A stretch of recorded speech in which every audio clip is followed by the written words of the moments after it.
טוב, אני לא יודע, נצטרך פה לראות פה משהו. בואו נראה. אוקיי.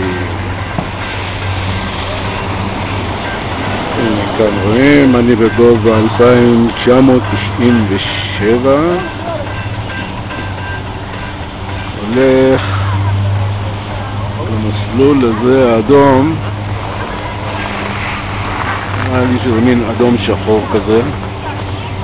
יחס תראו שהם יורדים, כבר לא רואים אותם, כי זה מאוד תלול. רואים את הגבל טורנט מרחוק.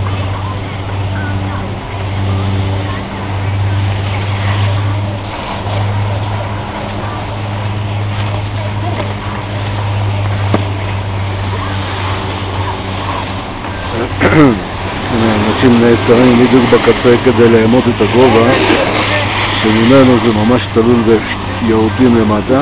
הנה, אנשים נעלמים כבר, לאט לאט. אופס, זהו.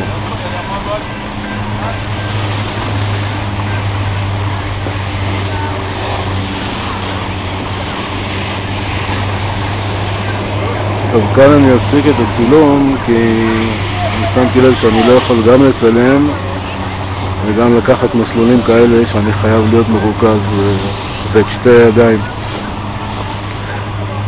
נתראה בהמשך.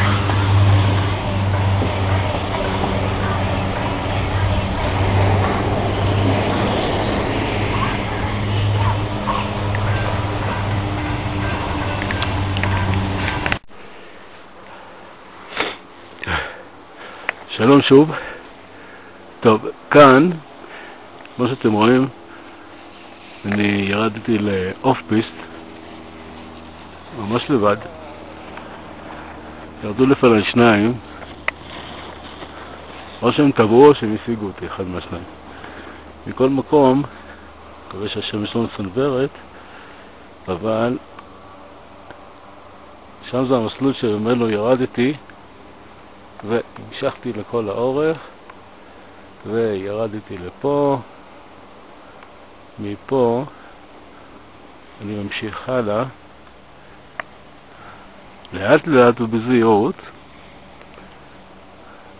כל הקטע הזה קצת צלעים שנברח מהם, ואני אתחבר שוב למסלול בצד השני. נתראות בפעם הבאה. ביי ביי. נעבור